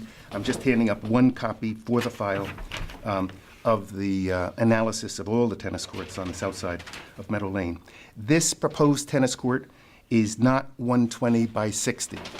Instead, it has been designed as, it's beveled, as you can see, and it's less than is required. It's 110 by 55. And it is sunken 3 feet into the ground. It will be surrounded by a 5-foot double row of Steed's ilex hedge. The hedge will be irrigated. There are no retaining walls proposed anywhere on the property, no lights, no audio system.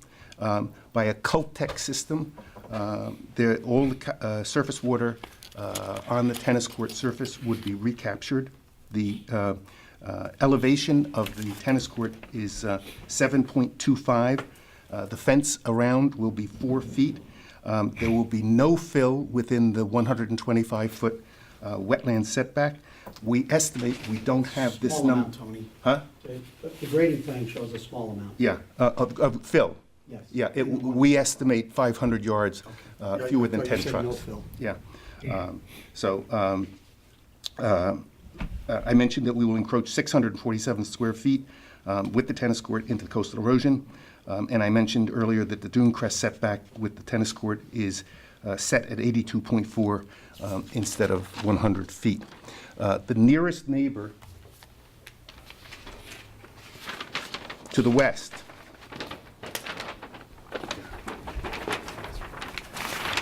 okay, that's depicted, and I'll end up handing up this copy. Here's the western neighbor. It's a large house, and this is the property. It's very odd boundary lines, which we don't understand the origins of. It starts actually over here and comes over here. But in any event, that shows you from an aerial perspective what we're talking about. And of course, the location, there's the house, there's the existing large amount of driveway. Here's the location of the tennis court. There's the pre-existing non-conforming apartment garage.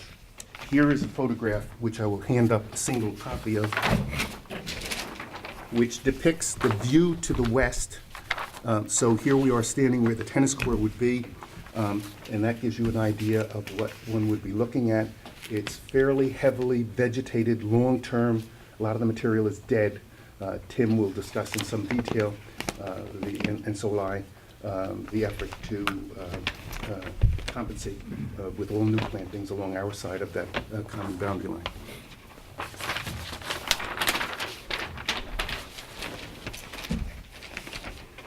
To the east, and I'll hand this up as well. Okay, good. This depicts the existing tennis court. You can match that to this tennis court. This depicts the existing swimming pool. You can match that to this swimming pool. There's the cabana. There's the cabana. House to house. So it gives you a sense of a certain level of overlap from one property to the next. This is an area that Tim will describe in some detail when he gets up. This is the front yard, so to speak, a proposed native buffer planting area, non-fertilization buffer, and a reduction, a substantial reduction in the amount of lawn on the property.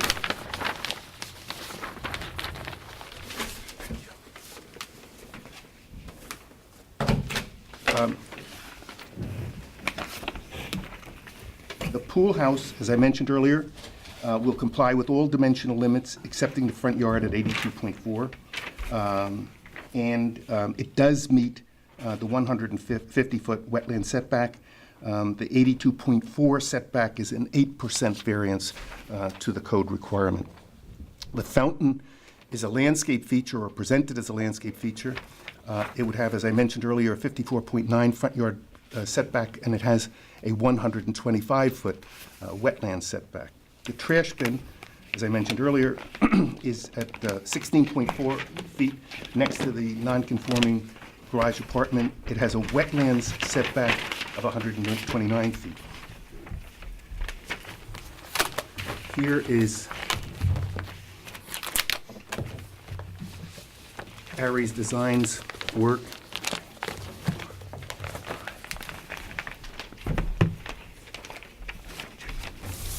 Is that different than what was submitted? Yeah, that shows the fountain. Oh, yeah, it shows the fountain move with the new setback. with greater setback. Going back to the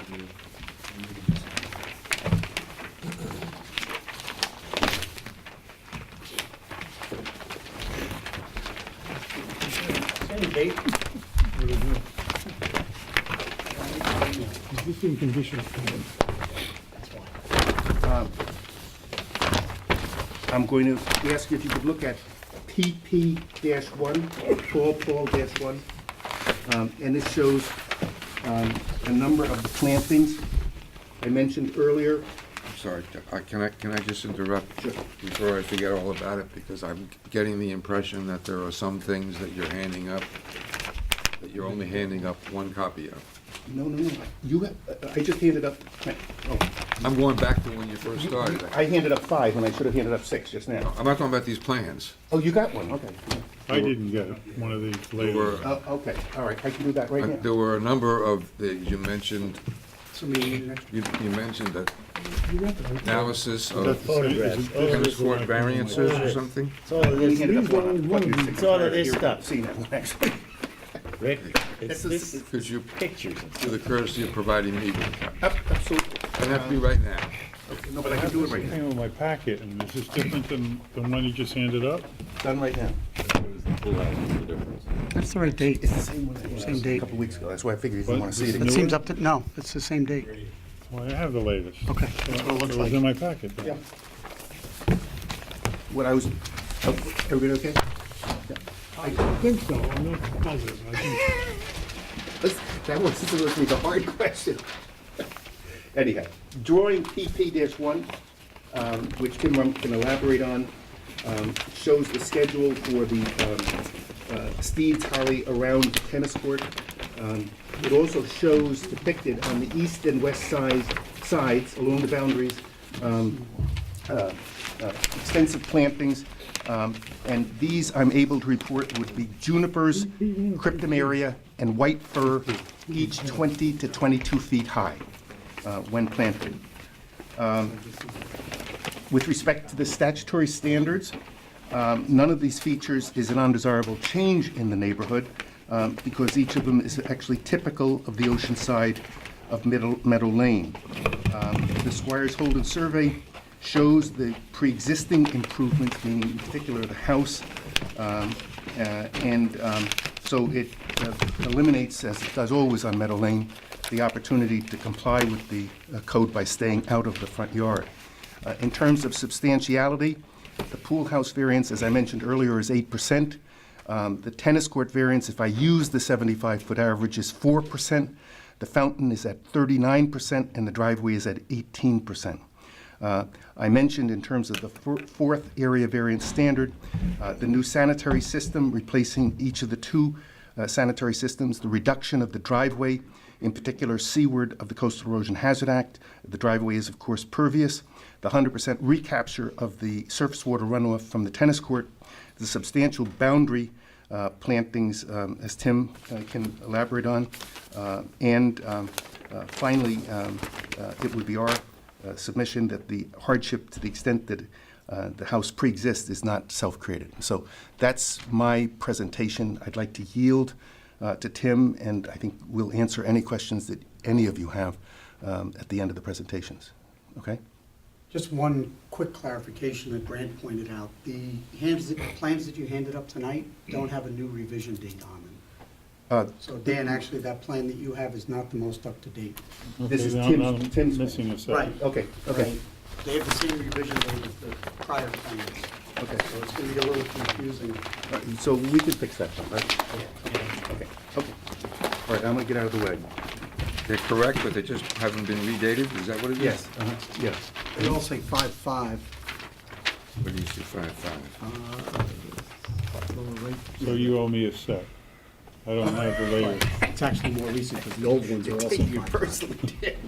Mr. Chairman, members of the board, may I Can- clarify? Can I that just Mr. put a Voorhees- a pen note on here as to what the revised date is? It's today. No, there is revision dates if you look at the individual plans in the set. If you will go to,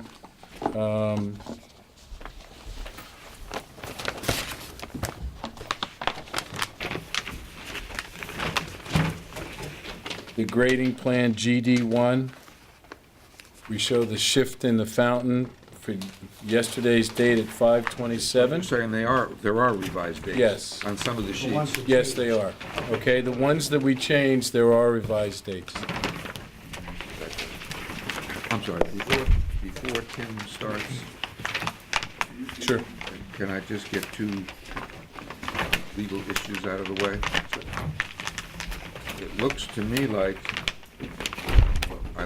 we looked at before the meeting, and from what you presented tonight, that you're asking for two variances that you haven't applied for. So let's just confirm that. I see nothing in the filed application that requests a dune setback, requested dune setback variance for the tennis court. It's apparently obvious that it needs it from the plan. I see nothing in the filed application that requests a coastal erosion hazard area variance for the tennis court. So we need to confirm that you're asking for those variances. You are, and we can amend. Okay. And I don't know if you've in any way addressed, well, maybe you have, I don't want to comment because there've been so many things submitted. But before I forget, one question that the board had at the work session, don't have to answer it right now, I just want to get it out there before we forget. Have we ever granted a dune setback variance, crest dune setback variance, or a coastal erosion hazard area variance for a tennis court? Yeah, so, that's. Don't answer it now, just make a note. Well, no, but that's why I said to you, I used the word elected, because we said, where should we go? Into the front door of the existing house, or should we go to the street? We elect to stay away from the street and also to stay away from the wetlands. So we did it designedly. If you say you don't like that, we can work with it. But I am not familiar with a variance to that, but I thought it was innocuous. The reason I pointed out that it's bulkheaded and revetted entirely, and that the house exists on a slab, is that it obviously is an aggressive coastal erosion marking. But that's not something we're going to change here tonight. Well, you're asking for relief from both ends. Yeah. You want to be closer to the crest of the dune and south of the coastal erosion hazard line than is permitted, and you want to be closer to the street Right, yeah. than is permitted. That's why we reduced the size of So, the tennis court. I mean, I know nobody likes east-west tennis courts, but it looks like an east-west tennis court would conform to 90 feet and dune setback and coastal erosion. Client won't be happy with that. Pardon? The client won't be happy. I'm just throwing some legal issues out there. Okay, that, all right. You know, there's a lot more that needs to be addressed in this Okay. case. Okay. If you look at the tennis court comparison that you gave us, speaking about the 75 feet, Yes. you look at the early years compared with the later years, we've gotten smarter over the years, Yes. more stringent. Right, that's why it's color-coded. Well, yeah. We're on to you. It's been a while since we gave something less than 90 feet, I believe. Yeah. Also, you have a fountain that you're asking for relief Yes. for, that's sort of in the middle of some trees. I mean, it just seems like yeah, tennis court, I understand it, people play tennis and pool, people swim in it, and the fountain is just sort of a decorative element that you can't do that with landscaping, you have to put a whole fountain in? Tim's going to address fountains. The fountain up in the pool.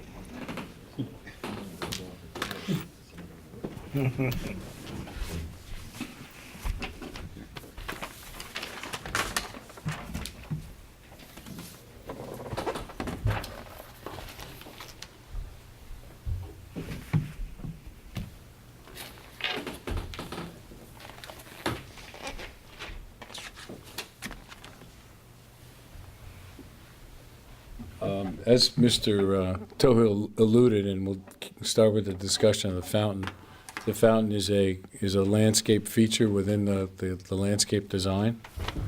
And it would be located in what we're showing as in what we're calling an orchard feature. That might be, the proposed plantings for that area would be a single stem shad that we would like to use and to create kind of an orchard feel beyond the pool and pool house. You can see the shape of the pool is a little different than most people have. A little bit more of what we call French provincial. And working with the clients, that's the way we've been kind of approaching the whole landscape features of the site. And So that's, you want the fountain because it's sort of French provincial, and it'll tie in with the orchard and the French provincial pool. right, and the design of the landscape. That's the intent. And as Mr. Toe was alluding to, what we've done, the changes that were when you looked at the application at the work session and the changes that we presented to you today is the idea is that this is, we've pulled this grading back, not adding any retaining walls, but the only retaining wall that we show is around the tennis court, and we've just tightened this grading up in this point, just landward of the pool house. We've also, we're doing some regrading up in here to get this, to make this driveway work with vehicles and delivery vehicles as well. And this is the area that we're proposing for the natural, the native buffer area. We haven't designed that at this point, but we can if the board so desires. Also, the additional screening that we propose to add on both the west and the east sides. You can see a little bit, we've kind of imposed this site plan over the top of an aerial, so you can see its relationship to the neighbors. This tennis court, as Mr. Toel alluded to, the top of the wall here is elevation 10. Elevation 10 runs through the court here in this position. We have a very gradual incline for the driveway at this point, and we figure approximately 500 to 600 yards of fill material for this to execute this one design as you look at it. So your tennis court playing surface is about 3 feet above groundwater? Yes, groundwater is about 3.5 to 4. Right, and then you have a leaching system that's to the west of the pool underneath the driveway? Yes. And actually, you just have that 3 feet to work with to get that between the surface of the pool and the groundwater? Yeah, so this is, bless you. I'd like to do a little more detail on how that works, how that. Yeah, It's different, it's just not rings, Well, it's a Coltech system which we have presented to you in the past. Okay, and that's. Did we use that on tennis courts or driveways and stuff? Both. We have in the past on both. So we can provide more detail with that in sections if you That's the round dome things? Yeah, yes, and they'll sit on gravel that's 6 to 8 inches, 12 inches deep. And it's more of a horizontal system than a vertical system that we're used to. So And they can go under a driveway? Yes, it can. And so the truck traffic or Yeah. For like garbage trucks and stuff won't affect them? No, it won't. Well, it's not proposed under the driveway, is it? Yes, it Yeah. is. It's proposed right here. Looks to me like it's next to the driveway, but Well, it's shown here that, you know, we have it shown. Pretty much on under it. Yeah, it is. A good, probably half of it, oh, okay. Maybe it's still in the revised plans. yes. And the surface of this court is pitching from east to west at this So point. So your we're drain picking- is gonna be along that side, very Right, and close we're to gonna- the, Right, and we're gonna pick it up and it'll go directly into those Coltech rings. so when it floods, it works backwards and it floods the tennis court?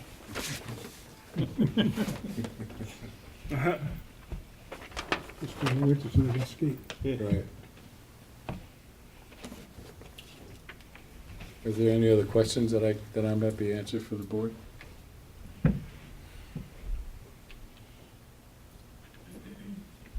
Well, back to the fountain, Mm-hmm. I mean, I don't know, is there a filtering system for that? Is there electricity? Is there a light in it? Piping, you know, does it need a dry well? You know, I don't know much about the fountain. Okay. We can provide that detail, I believe.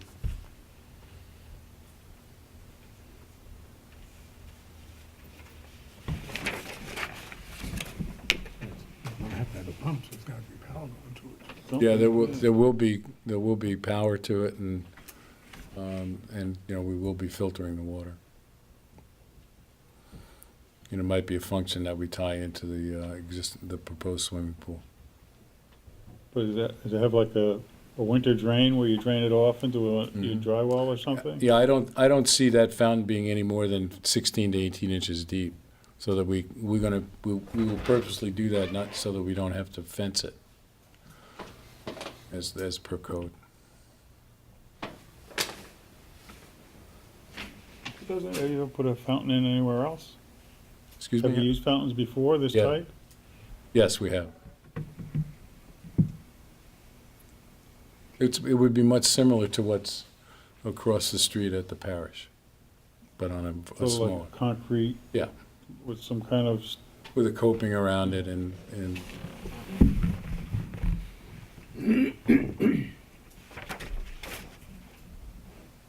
there may be a piece of artwork that's sitting in the middle of it.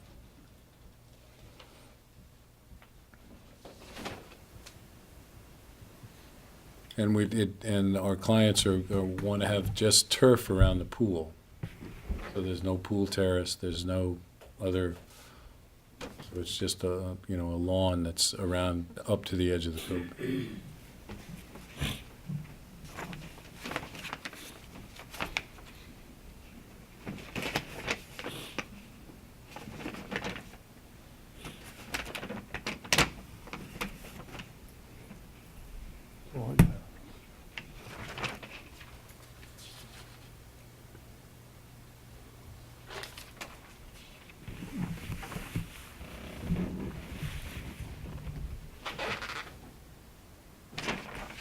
this is the same road that they're gonna, before they build this, they're gonna use to do the bulkhead, right?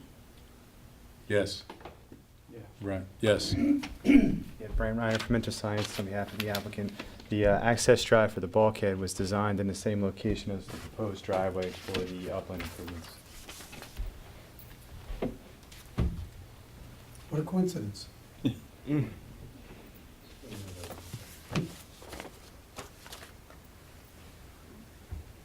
you have anything else? Rick? Okay. Again, I think that more, there needs to be more addressing of the coastal erosion hazard area variance request that you've now amended to request. I think that should be addressed in more detail. If it has to do with, I'm going to guess it has to do with coverage of impervious coverage south of the coastal erosion line that exists, and what will be later. Just from a quick look without studying this, I see some of that data in here. it's gonna be, if that's what you're relying on, then it's gonna be important that that data be identified, other than on a chart. It can be an inner science map. I actually like inner science maps. Okay. Okay. When a surveyor tries to put every little detail on a survey, you have trouble, I have trouble finding what I'm looking for. I'm looking for certain things, Chick's looking for certain things, board members are looking for certain things. On an inner science map, I can always see what I'm looking for. So, They use color. What a concept. yes. So I think that would be helpful. I don't know if we have it in here. I'm guessing we have somewhere in here an existing conditions Yes. thing that would have I'm talking about the existing and the proposed. Yes. So we have Yes, we have it. two things that we can look at and visually see without having to thumb through and look at details, because this is, as I say, I doubt that we've ever granted that kind of a variance before. Okay. So we gotta tread lightly.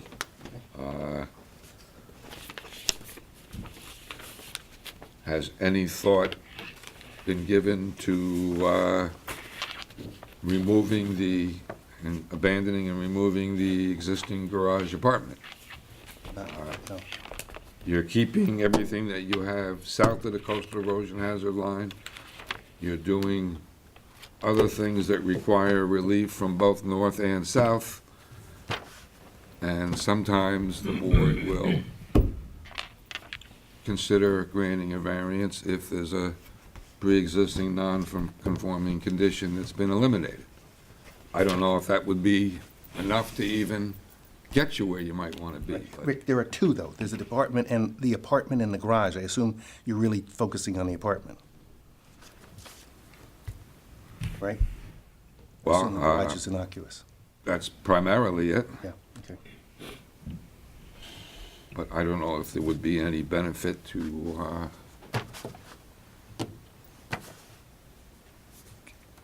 taking it out, and if you need a garage, set it back further from the street. At least, I'm trying to see something to justify going any closer to the street than we typically do. Okay. And so far, I don't see it. I don't see it at either end. Okay. So I'm just trying to, I mean, we're hearing this for the first time, and I'm just trying to throw out some things. Okay. I guess that's about all I can think of. Let me restate the list then. I used a 647 square foot encroachment of the tennis court into the coastal erosion hazard. You need to see that on a map. We're going to show on the Squires Holden or another map the dimensioned pool house. I mentioned numbers of 3,778 and 1,525 square feet with respect to the driveway seaward of the pervious driveway seaward of the coastal erosion hazard line. We're going to show that on a map. So that would be items 1, 2, 1 and 2. 1, I'm sorry. We're going to revise the application to show the Dune Crest variance setback, I believe. I'm not You don't need that limiting again. myself to, I've thrown some things out off the top of my head. There are things that you've submitted only one copy of. I haven't even seen them yet. Which? I think you submitted, Oh, there was an aerial photograph. there were things that showed what's on the neighbor's property. Yeah, right. I don't have any idea what's on the neighbor's property. Okay, so then let me just add that to the list then. I don't, Those are just being the file, we only got one copy. right, so, I mean, there are things that you may have presented that we don't have in a form Okay. that we're gonna remember. Okay.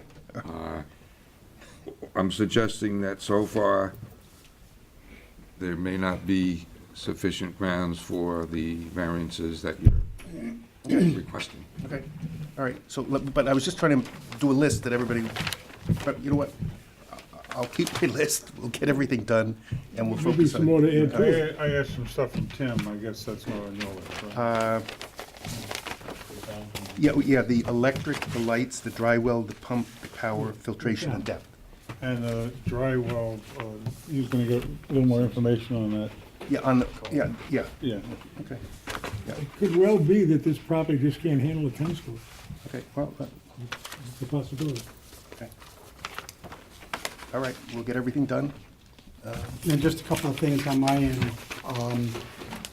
Tim, you said something that kind of cracked me up, that you hadn't designed the landscape plan yet, but you can. Yes. So, if the board chooses to move forward, the area of most importance for that is the area within 125 feet. Yep. And I thought the landscape plan was very conceptual, so details would be needed. Yep. I wasn't sure how the runoff from the driveway is being handled. There's leaching pools up at a higher elevation, then there's the Caltech system for the pool, but it seems as though there's really nothing picking up anything below those leaching pools that are way up at 10 or so feet. Yep.